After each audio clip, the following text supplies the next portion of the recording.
सुधीर भाई, महाराष्ट्र में विधानसभा के चुनाव चल रहे हैं और 20 नवंबर के दिन वोटिंग है और 23 तारीख को नतीजे आ जाएंगे। आपकी ये जो चुनाव होने जा रहा महाराष्ट्र का, ये कोई मामूली चुनाव नहीं। ये चुनाव तय करेगा कि देश का भविष्य कैसा होगा, महाराष्ट्र का भविष्य कैसा होगा और जो देश की जो जनता है उसका भविष्य कैसा होगा। बहुत कुछ निर्भर करता है इस चुनाव के ऊपर। महाराष्ट्र की राजनीति किस दिशा में जाएगी ये भी इस चुनाव के ऊपर तय करता है। इस चुनाव की अगर हम बात करें तो दो गठबंधन इस वक्त आमने सामने, एक है महाविकास आघाड़ी गठबंधन और दूसरा है महायुति गठबंधन। दोनों में मुकाबला जो है काफी कड़ा मुकाबला होने जा रहा है। आप कैसे देखते हैं इस मुकाबले को और इस चुनाव को? आपने सही बात कही है कि महाराष्ट्र की राजनीति के अंदर एक अलग दिशा आयाम देने की कोशिश इस बार की जो विधानसभा का इलेक्शन है वो करेंगे। दोनों गठबंधन अपने अपने तरीके से ये इलेक्शन लड़ना चाहते हैं और ये जीतना भी चाहते हैं और मुझे पूरी उम्मीद है कि महाविकास आघाड़ी इस बार अपने बलबूते पर सरकार बनाएगी। तो इतना मतलब आप कॉन्फिडेंस से कैसे कह सकते हैं सुधीर भाई? जहाँ तक मैं राजनीति के अंदर हूँ, जब दो पार्टियां आपस में एक दूसरे के सामने लड़ती थी वही पार्टियां आज एक दूसरे के साथ है। इससे एक माहौल अच्छा खासा बनता है और जो कार्यकर्ता एक दूसरे के खिलाफ थे आज वो साथ में चल करके इलेक्शन लड़ रहे हैं। आपने पिछला इलेक्शन खासदारकी का देखा रहेगा, उसमें महाविकास आघाड़ी को ज़्यादा से ज़्यादा सीट मिली है और वहाँ पर जो युति सरकार है उनको उनकी पीछे हट हुई है। मेरे ख्याल से वही ट्रेंड चालू रहेगा और लोगों को जो गलत तरीके से नाजायज़ तरीके से जो सरकार बनी है वो पसंद नहीं है। अच्छा सुधीर भाई, अगर हम 4 महीना पहले की बात करें तो जो सर्वे आ रहे थे, जो पोल हो रहे थे, एग्जिट पोल, उसमें ये बताया जा रहा था कि महाविकास आघाड़ी की मतलब जीत है ना, मतलब पक्की नज़र आ रही थी। लेकिन उसके बाद में सरकार ने ये जो योजना लेकर आई है, लाडली बहन योजना, इसका भी काफ़ी असर देखा जा रहा है खासकर महिलाओं के अंदर। तो आपको क्या लगता है कि इसका फ़ायदा होगा महायुति गठबंधन को? कुछ हद तक हाँ होगा, क्योंकि उन लेडीज़ लोगों को ये गुमराह किया जाएगा कि हमने ये योजना लेके आई है। ये योजना इस वक्त लेके आना कि ये कुछ हफ्ते देना और उसके बाद यही सरकार बंद करेगी। उसकी वजह ऐसा है कि सरकार की तिजोरी पे इतना बोझा पड़ेगा, क्योंकि लोग यही सोचेंगे कि बिना काम किए घर में अगर पैसा मिल रहा है तो काम क्यों करने का। उससे जो स्किल पावर है, मैन पावर है, ये घर में बैठेगी और काम करने नहीं जाएगी।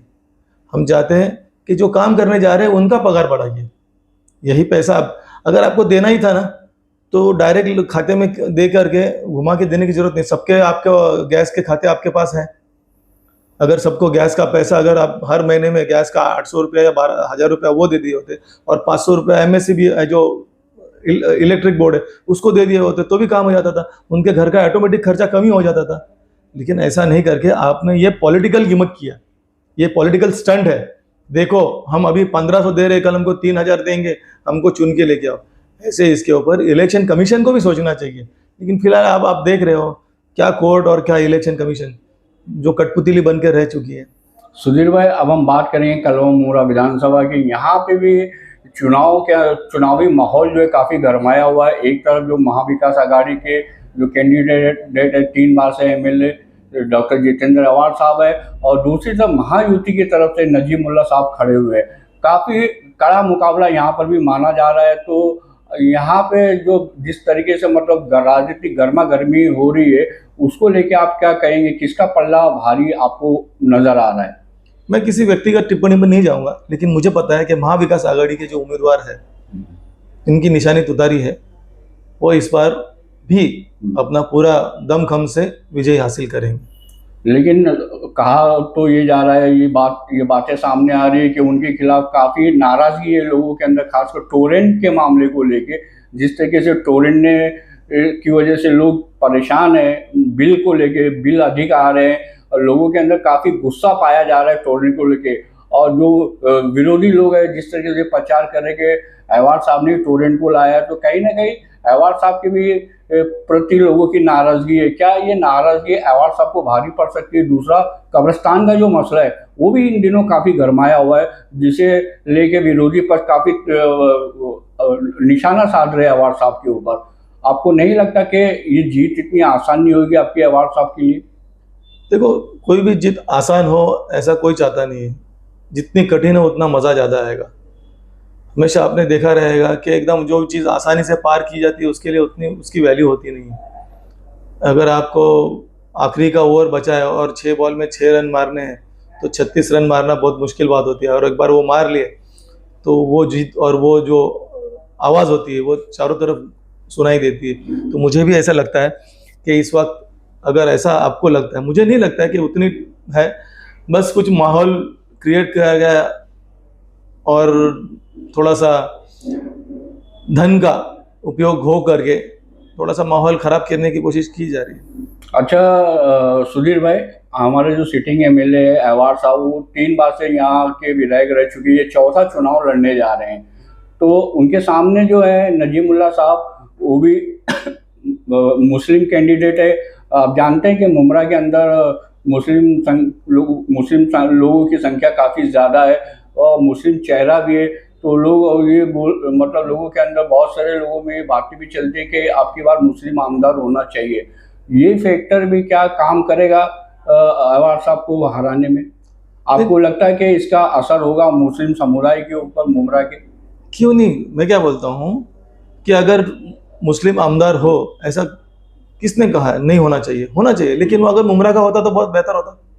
अगर ऐसे ही सोच है अगर अपनी, फिर बाहर से आयात करने की एक अभी जो है प्रस्तावित है वो चल ही रहे हैं, फिर बाद में आप दूसरे को ट्राई करोगे तो गलत है। तो इससे अच्छा तो फिर लोकल का सोचना चाहिए था मेरे ख्याल से। अब लोगों को, ये जनता को सोचना चाहिए कि जो उन्होंने दिया है और उनसे हम क्या ले सकते हैं एक्स्ट्रा, वो आप डिमांड करो। जब उनकी सभा होगी, जब उनकी मीटिंग होगी, कि उनको एक लेटर दे दो कि साहब हमारी ये ख्वाहिश है, ये अब उनको पूरी स्टडी हो चुकी है।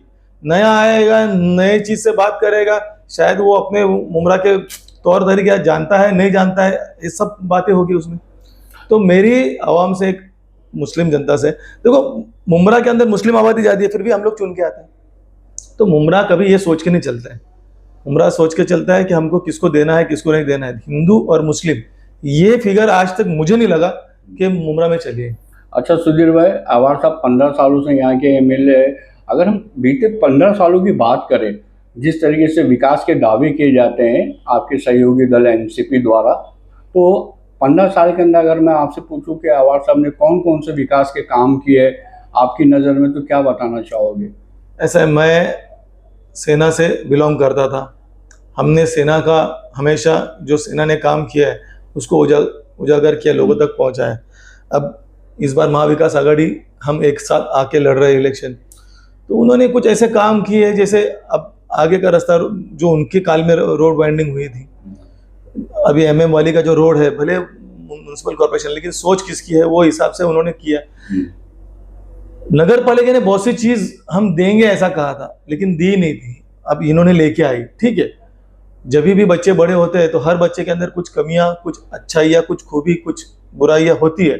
तो उसको कैसा हमने सेटल करना और उसको कैसे उस लायक बनाना कि ताकि वो सबके काम आए। ऐसा ही हर चीज़ के साथ हो, आप कब्रिस्तान की बात कर रहे हो, आप स्टेडियम की बात कर रहे हो, आप हॉस्पिटल की बात कर रहे हो, हमको मिला है।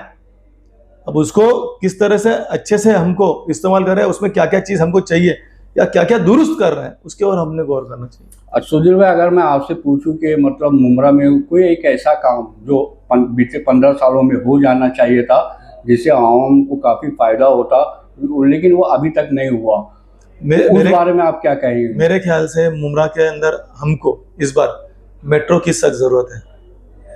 आप देखेंगे भिवंडी में मेट्रो आ गई है, नवी मुंबई में आ गई है, कुछ दिनों के बाद दीवा से है वो मेट्रो होते हुए लोढ़ा की तरफ चली जाएगी। तो मैं चाहता हूं कि मुमरा की जनता, खारेगांव कलवा की जो जनता है, वो अभी भी महाराष्ट्र स्टेट ट्रांसपोर्ट की जो बस है उससे पनवेल जाती है, तो पनवेल और ये आसपास के जो गांव है वो वहाँ से मुमरा कलवा होते हुए थाना की ओर ये अगर मेट्रो जाती है तो रिक्शा का जो रिक्शा के ऊपर का जो बोझ है वो कम हो जाता है और हर लोगों को वो सुविधा का लाभ मिलता है। जिस तरीके से मतलब यहाँ पे चुनाव हो रहा है, 20 तारीख को मतलब वोटिंग है, आप शहर की जनता से क्या अपील करना चाहेंगे हमारे चैनल के माध्यम से? मैं आपसे भी गुजारिश करता हूं और जनता से भी गुजारिश करना चाहता हूं। मैं आपसे ये गुजारिश करना चाहता हूं कि आप जनता के बीच में जाइए। अब जो बीत गया है उसको नहीं, अब आपको क्या क्या चाहिए, यानी अनाप शनाप नहीं, लेकिन सच में आपको क्या चाहिए, वो चीज़, जैसे मेट्रो हो गई, एक अच्छा खासा बस स्टैंड होगा, या एक अच्छी खासी म्युनिसिपल कॉरपोरेशन की तरफ से कोई बड़ी योजना होगी, उस योजना का, या स्टेट गवर्नमेंट से कुछ अलग से हाउस या जो भी है, जो इस यहाँ के आवाम के लिए बेनिफिट रहेगा, उसकी एक आप बात करिए। हम एक दूसरे का किसी व्यक्तिगत टिप्पणी से अच्छा हमारे मुमरा की ज़रूरत को क्या क्या चाहिए वो हम आगे रखिए। और मैं चाहता हूं कि महाविकास आघाड़ी के जो उम्मीदवार हैं, जिनकी निशानी तुतारी है, उनको भारी मतों से जिताइए और उनके सामने आप प्रस्ताव रखिए कि आपने 15 साल में ये किया, लेकिन हम चाहते हैं कि ये 5 साल के अंदर आप ये करिए, तो हम आपको सहकार्य करेंगे। संजीव भाई, आपने हमसे बात की, अपना कीमती वक्त निकाल के लिए, उसके लिए मैं आपका शुक्रिया अदा करता हूँ। फिर मिलेंगे नेक्स्ट टाइम। धन्यवाद।